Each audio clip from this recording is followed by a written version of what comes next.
This blank was sent to me by a very good friend of mine, Ray Gonzalez. Now the way this blank is made, it's super cool. It's 3D printed, and then you mix up the resin and pour it into the sections of the blank, and you end up getting a blank that looks something like this. Isn't that cool? Now, I don't know what this is going to look like until it's turned, but I'm super stoked about turning it. I've got a Sierra pin kit. I'm going to get this drilled out, prepped for the lathe, and when you see it, I'll be turning it. I just finished drilling out Ray's blank, and I feel like I went right down the center. I actually took a marking tool and marked it so that I could find the center, because you know you really want to follow the blank as closely as you can down the center.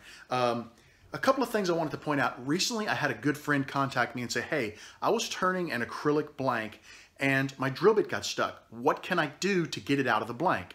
And why did that happen? And I thought I would share a couple of things with you guys. First off, one of the things that you can do is put it in the freezer overnight. The metal will contract and sometimes it will release from the blank. Another thing you can do is, if that doesn't work, the blank is probably going to be a loss at that point anyway. You can always soak the blank and the drill bit in acetone. Now the acetone won't hurt the drill bit. It may clean it, but it will release the blank from the acetone. But at that point, your blank is shot. Some other people commented maybe you could, cut the blank off with a Dremel tool. I'm a little nervous about doing that because I wouldn't want to damage my drill bit. They're far too expensive. Let's get to the point of why we think that happened. My recommendation to him was slow your drill press down. Drill slowly and clear those chips off. And you see me drill in and out of these blanks, clearing the chips, because what happens is these chips will pack into the drill bit, and as you're turning, you're building friction and heat. Well, when you have a small piece of plastic, the larger piece may not melt, but the small piece will start to melt. It becomes sticky. And what happens is you jam a whole bunch of that down in there, and it just sort of expands, and it's a little melty, and it just seizes. And once it seizes, it's like vice grips. It doesn't want to let go. So slow that drill press down. I've heard people say spray water on it, things like that. I don't really do any of that. What I do is I drill at probably about 400 RPMs. I've got my drill press set fairly low. And, I'll start to drill and I'll clear the chips off. And once in a while, if it's a really critical blank, I will stop.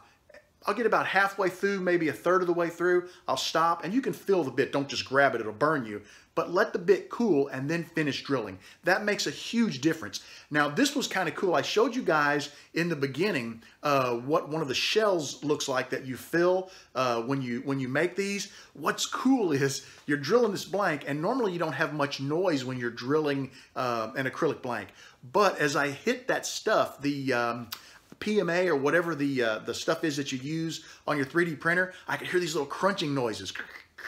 It was really kind of cool. At first it was unnerving, but as it went down through the blank, I could hear it just chewing them up. So that was pretty cool. But I'm going to get this glued up, and the next time you see this, it will be on the lathe. I just wanted to share some insight with you in hopes that maybe I can help somebody down the road.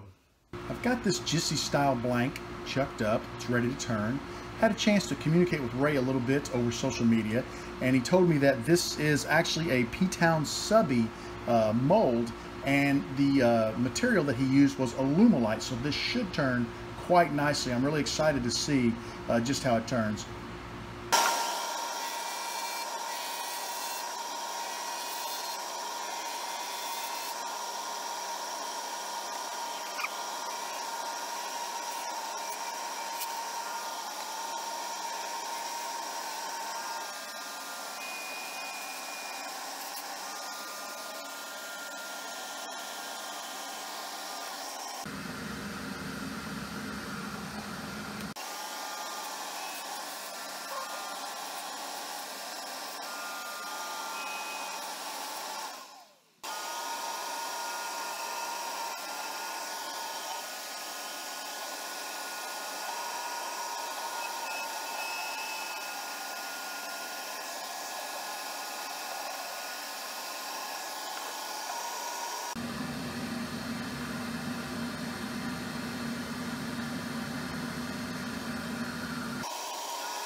That was an incredibly quick turn. I really like how this blank turned out.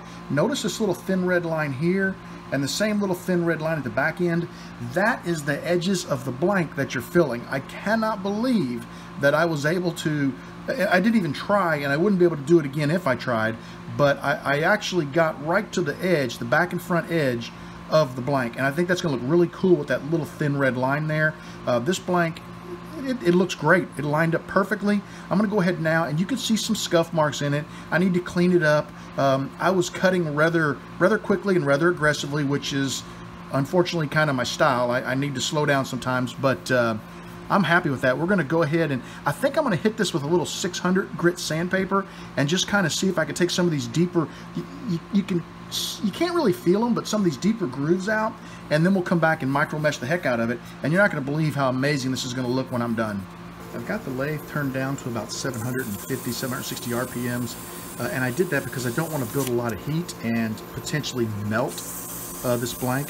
If you build too much heat, you can actually melt the dust right back into the blank, and then it just kind of scars and looks terrible.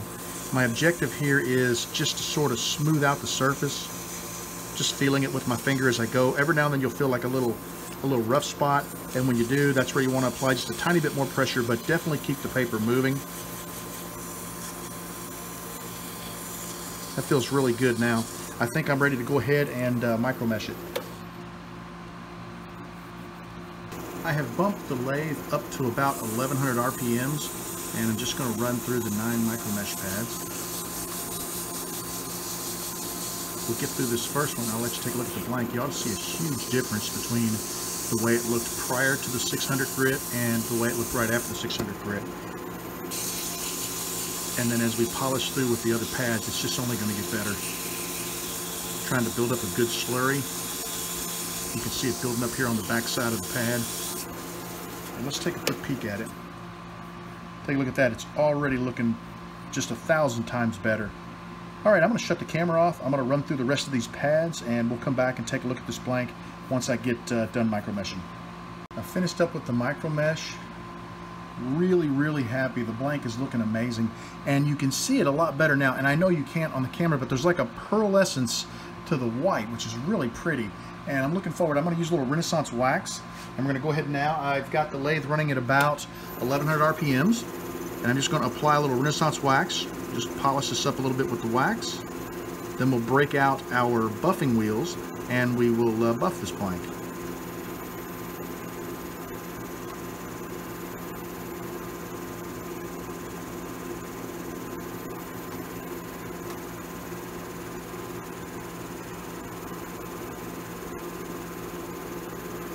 I can feel the wax starting to dry. You feel a little bit of drag on the finger, and that's how you know that the wax is dry all the way across the blank.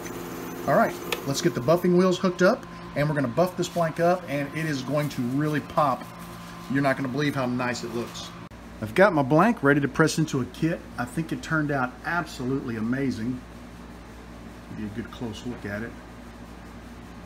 We're going to go ahead and start by putting the cap in the back of the pin.